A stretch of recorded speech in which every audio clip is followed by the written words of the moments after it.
ধর্ম বর্ণ নির্বিশেষে সবাই একসাথে, কিছু মানুষ অন্য সাইডে। এই বৈষম্যতার কারণ কি? এই বৈষম্যতার কারণ আসলে আমি মনে করি এটা আজকে নতুন না, এটা সব সময় হয়ে আসতেছে। আমি মনে করবো যে আমরা যে মুসলমান হিসেবে যদি বলি, প্রথম থেকে একদম ইসলামের পূর্ব থেকে যদি আমরা দেখতে পাই, তখন থেকেই কিন্তু আমাদের এই বৈষম্যটা এসেছে। কেউ মূর্তি পূজা করছে, আমরা মুসলমান নামাজ পড়ছি, তখন দেখা যায় যে মধ্যখান দিয়ে এমন মধ্যপন্থী একটা দল বের হয়, সে আমাদের দুই দলের মধ্যে সংঘর্ষ, যাদের কারণে আমাদের দুই দলের মধ্যে সংঘর্ষ হয়।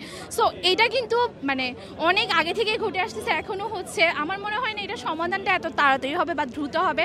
আমার মনে হয় যে এটা আসলে আস্তে আস্তে সমাধান করতে হবে। হয়তো তাদেরকে আমাদের বোঝাতে হবে বা তাদের সাথে আমাদের সৌহার্দ্যপূর্ণ আচরণ করতে হবে, বাট তাদের সাথে কিন্তু সৌহার্দ্যপূর্ণ আচরণ করা হচ্ছে, কিন্তু তাও তারা এই ধরনের বিশৃঙ্খলা সৃষ্টি করতেছে।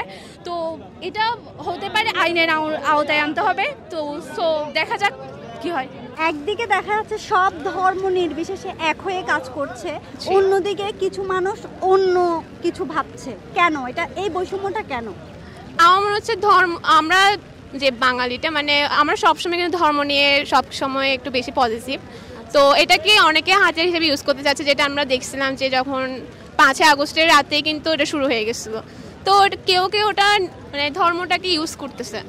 আর এখন যেটা হচ্ছে, তো ওইটাকে আমাদেরকে ইউজ করতে দেওয়া যাবে না। তো আমার মনে হচ্ছে ধর্মটাকে রেখে, যেহেতু আমরা আমাদের দেশটা হচ্ছে একটা একতান্ত্রিক না, অনেক ধর্ম মিলে আসছে, তো ওর হিসেবে আমাদেরকে চলতে হবে। তো একটা ধর্মের ক্ষতি হলে আমরা অন্য ধর্ম এগিয়ে আসবো। যেমন আমরা অলরেডি কিন্তু এখন অনেক জায়গায় ছাত্র জনতা এগিয়ে আসতেছে। আর আমাদের ফ্রেন্ডদের মধ্যে কিন্তু আমরা আন্দোলনে গিয়েছিলাম, হিন্দুদের যে আন্দোলনটা হয়েছিল ওখানে। আচ্ছা, সব ধর্ম সব জাতি একদিকে আর কিছু মানুষ অন্যদিকে, কেন এই বৈষম্যটা কেন? এটা হচ্ছে যে আপনাদের যাদের সিন্ডিকেট চাঁদাবাজির বিরুদ্ধে আছে, তারা হচ্ছে অন্য লেভেলে, তারা আমাদের সাথে আসতে চায় না। কারণ আমাদের সাথে আসতে হলে সিন্ডিকেট মুক্ত দেশ করবো আমরা এই শপথ নিয়ে আন্দোলন করেছি। ওরা যদি আমাদের সাথে থাকে তাহলে এই সিন্ডিকেটটা করতে পারবে না, এই দুর্নীতি করতে পারবে না।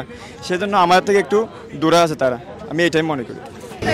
একদিকে দেখা যাচ্ছে সব ধর্ম একসাথে হয়ে কোনো বৈষম্য ছাড়াই কাজ করছে, অন্যদিকে দেখা যাচ্ছে কিছু মানুষ অন্যভাবে দল পাকাচ্ছে। এই যে ভিন্নতা, বৈষম্যতা, এটির কারণ এসা হচ্ছে কিছু ষড়যন্ত্রমূলক আসলে ব্যবস্থা, এখানে যখন আমরা একটা সুন্দর দেশ গড়ার স্বপ্ন দেখতেছি, ওখানে কিছু মানুষ আছে যেগুলা আমাদের এই দেশটাকে, আমাদের এই স্বপ্নটাকে ধূলিসাৎ করার চেষ্টা করতেছে। তার মধ্যে কয়েকটা বেশি ভিন্ন ধরনের দল, যেমন স্বৈরাচারে যেগুলো হয়েছে, এগুলো বিভিন্ন ছাত্রলীগের, আওয়ামী লীগের সংগঠন, ওরাই এসে আমাদের এখানের মধ্যে দ্বন্দ্ব সৃষ্টি করে দিচ্ছে।